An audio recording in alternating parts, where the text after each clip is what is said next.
Well, that was a fun week, wasn't it?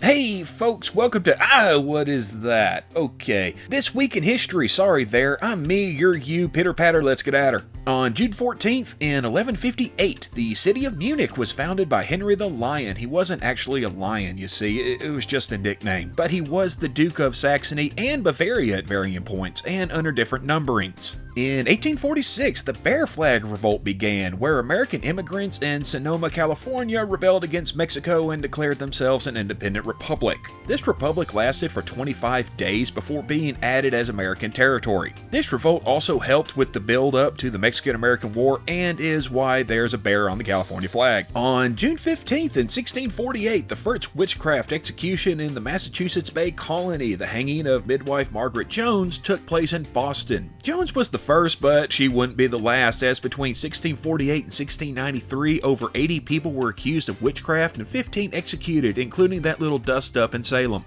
In 1970, the trial of that crazy bastard Charles Manson for the Tate and La Bianca murders began. He would eventually be found guilty and sentenced to death, but in 1972, California abolished the death penalty, so instead his sentence was changed to life in prison, where he died in 2017. On June 16th in 632, Yazdijerd III, at the age of 8, was crowned Shahanshah, or King of Kings, of the Sasanian Empire. He would also be the last, as the empire fell during his reign in 651. In 1487, the forces of English King Henry VII defeated the rebelling Yorkists at the Battle of Stoke Field, effectively ending the Wars of the Roses, a series of civil wars fought in England between 1455 and 1487. The name of the conflict comes from the fact that each side was represented by a rose, the Yorks by white roses and the Lancasters by red. On June 17th in 1462, the night attack at Targo Viste, which was a failed assassination attempt on Mehmed II, Sultan of the Ottoman Empire, was carried out by Wallachian forces under the orders of Wallachian Prince Vlad III, and yeah, he's better known as the Impaler. Funny thing is, Vlad was significantly better known throughout most of the world than Mehmed, yet Mehmed was a vastly more important historical figure. Just saying. In 1579, the sea dog Sir Francis Drake claimed the area he had landed in, which he named Nova Albion for the English. That area is now known as Point Reyes, California. And now here's this week's installment of Wow, so that's a thing that exists.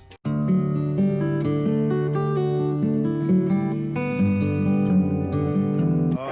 Tom, we're glad we met you. Uncle Tom, we're going to get you. You're heading a trail for Hallelujah Land.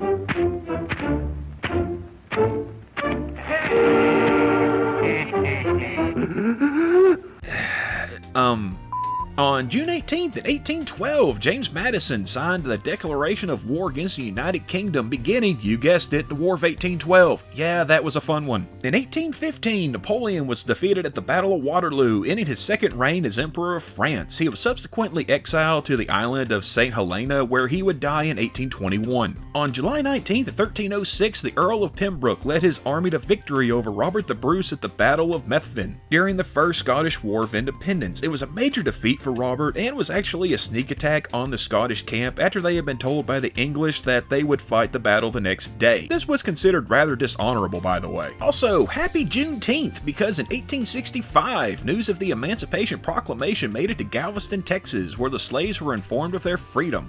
I'm linking to a video I did on the holiday, though I may end up re-releasing an updated version later this week. Stay tuned for that. On June 20th in 1789, the tennis court oath was taken by members of the Third Estate. Members of the Third Estate, which represented pretty much everybody except for the clergy, the First Estate, and the nobility, the Second Estate, were locked out of Parliament, as in literally the doors were locked and guarded. So they met at a nearby tennis court, hence the name, and pledged that they would not stop until the country had a new constitution. This was a huge step towards, if not the beginning of, the French Revolution. In 1840, Samuel Morse received a patent for the telegraph. Also in telecommunication news, in 1877, the world's first commercial telephone service was installed by Alexander Graham Bell himself. in Hamilton, Ontario, Canada. Big day for people talking over long distances, sad day for shouting. And at birthdays this week, we've got the 106th Emperor of Japan, Emperor Ogumaki. In 1517, great Apache warrior and leader Geronimo in 1829, and author of Uncle Tom's Cabin, Harriet Beecher Stowe, was born this week in 1811. And that's just gonna about do it for this week, and we hope to see you back here next week. Same squirrel time, same squirrel channel. Be good to each other, be good to yourselves, and keep your sticks on the ice.